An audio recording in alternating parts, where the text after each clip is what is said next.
नमस्कार दोस्तों, स्वागत है आपके अपने YouTube चैनल में। आज हम जिस टॉपिक में डिटेल में बात करने वाले हैं उस टॉपिक का नाम है शेयर मार्केट। जी हाँ, शेयर मार्केट क्या होता है, इसमें कैसे इन्वेस्ट करते हैं, कैसे मुनाफा होता है, कैसे प्रॉफिट होता है और ये कैसे काम करता है। चलिए बात करते हैं इसमें डिटेल में। तो शेयर मार्केट का नाम सुनते ही लोगों के दिमाग में बहुत से अजीब से ख्याल आते हैं। ये शेयर मार्केट क्या होता है, इसमें पैसे डूब जाएंगे, ये पैसा लगाना ठीक है या नहीं है, ये बहुत जोखिम भरा है, इसमें बहुत रिस्क है। पर दोस्तों, रिस्क तो कुकर में खाना बनाने पे भी है, पर आपको अच्छे से खाना बनाता आता है तो वो रिस्क कम हो जाता है।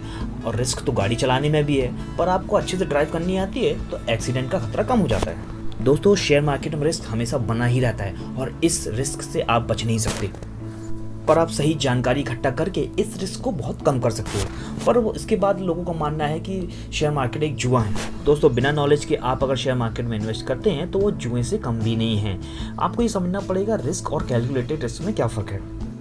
कैलकुलेटेड रिस्क कैसे लेते हैं, आइए हम समझते हैं। सबसे पहले आपको देखना होगा, आप अगर यंग हो तो आप ज़्यादा रिस्क ले सकते हो, पर आप अगर वहीं 50 से ऊपर हो, 55 हो, तो आपको कम रिस्क लेना होगा। साथ ही हमें देखना है जो हम रिस्क ले रहे हैं हमें उसमें प्रॉफिट कितना हो रहा है। हमें 5 रुपये का फ़ायदा करके अगर 20 रुपये का घाटा कर रहे हैं तो हमें ऐसा रिस्क नहीं लेना है। आइए हम शेयर मार्केट की पूरी डिटेल में बात करते हैं। हर कंपनी को ग्रो करने के लिए पैसे की जरूरत होती है। कंपनी के फाउंडर के पास अगर पैसे होंगे तो खुद पैसे लगा सकता है, या कुछ अमीर लोगों को मना के उनसे पैसे लगवा सकता है, या फिर पब्लिक फंडिंग के जरिए पैसे ला सकता है। कंपनी IPO के जरिए लोगों से पैसा इकट्ठा करती है और आम लोग उस IPO को खरीद कर उस कंपनी के हिस्सेदार बन जाते हैं। IPO को पूरा नाम इनिशियल पब्लिक ऑफर भी होता है और कंपनी वालों को अपनी कंपनी चलाने के लिए बहुत सारे पैसे मिल जाते हैं। एग्जाम्पल के लिए, अगर किसी कंपनी की कीमत 3 करोड़ है और उस कंपनी के पास 3 लाख शेयर हैं और जिसकी एक शेयर की कीमत 100 रुपये है। अगर आप उस कंपनी में 20 शेयर खरीद लेते हैं तो आप उस कंपनी में 2000 के मालिक बन जाते हैं। मतलब आपका 2000 का उस कंपनी में हिस्सा हो गया। और अगर हम मान लें वो कंपनी ग्रो करके फ्यूचर में उसकी वैल्यू 6 करोड़ हो जाती है तो उसके एक शेयर की कीमत बढ़कर 100 रुपये से 200 रुपये हो जाएगी और आपने जो 2000 रुपये इन्वेस्ट किए थे वो 4000 रुपये हो जाएंगे। और अगर वो कंपनी लॉस में जाकर 1 करोड़ की हो जाएगी तो आपके शेयर की कीमत 33 रुपये हो जाएगी। आप जब भी चाहो, जब भी आपका मन हो, आप उन शेयरों को बेचकर अपने पैसे वापस पा सकते हो। आपको जब भी लगे ये आगे इसमें फ्यूचर नहीं है, इस स्टॉक का कोई फ्यूचर नहीं है, ये मुझे प्रॉफिट नहीं देगा, तो आप उसको निकाल के उसमें प्रॉफिट ले सकते हो।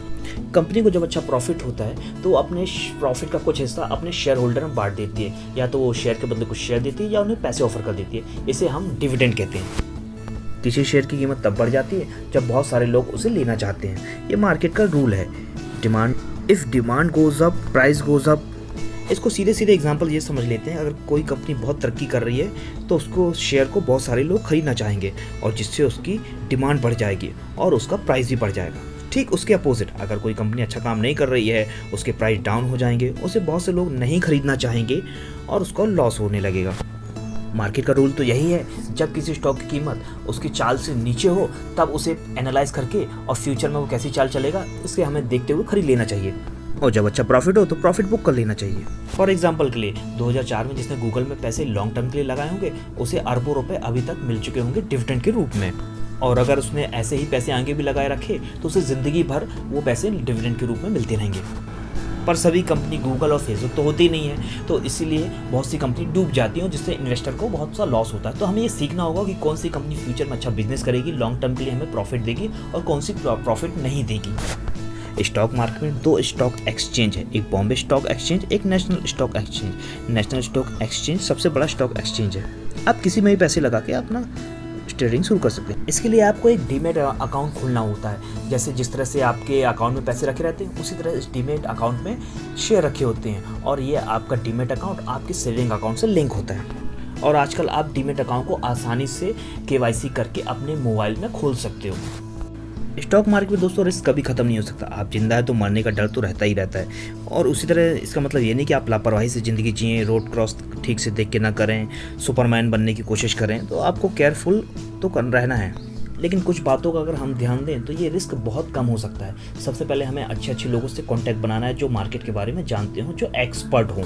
और हमें सिर्फ एक्सपर्ट से दोस्ती ही नहीं करनी, ये देखना वो एक्सपर्ट कैसे बने। हमें भी उनकी तरह एक्सपर्ट बनने की कोशिश करनी चाहिए। उस तरह की ऐसी बुक्स पढ़नी चाहिए, अच्छा नॉलेज लेना चाहिए, यूट्यूब चैनल में इसकी डिटेल्स पढ़नी चाहिए, गूगल में सर्च करना चाहिए और हर तरह से हमें एक्सपर्ट की तरह बनने की कोशिश करना चाहिए, एक्सपर्ट के साथ रह के। किसी भी कंपनी में इन्वेस्ट करने से पहले हमें उसके कुछ चीज़ें याद करनी चाहिए।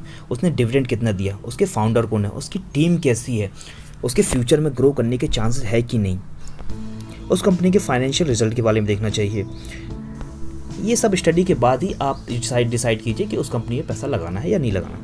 जिस तरह से नई नई गेमिंग कंपनियाँ आती है, आपको लगता होगा ये बहुत फ़ायदा कमाती है, ये सच है, लेकिन ज़्यादा मार्केट में नहीं चलती, क्योंकि लोग एक ही गेम खेल खेल के बोर हो जाते हैं, उन्हें कुछ नया चाहिए होता है। ज़्यादा फ़ायदा कमाने के लिए हमें किसी कंपनी में लॉन्ग टर्म के लिए इन्वेस्ट करना होता है। शॉर्ट टर्म में भी हम इन्वेस्ट कर सकते हैं, पर इससे हमें प्रॉफिट कम होगा और हो सकता है हमें बड़ा लॉस भी हो जाए। अगर आप वॉरेन बफेट या राकेश झुनझुनवाला की तरह पैसे कमाना चाहते हैं तो आप अपनी डीप स्टडी के साथ किसी कंपनी में लॉन्ग टर्म में निवेश कीजिए।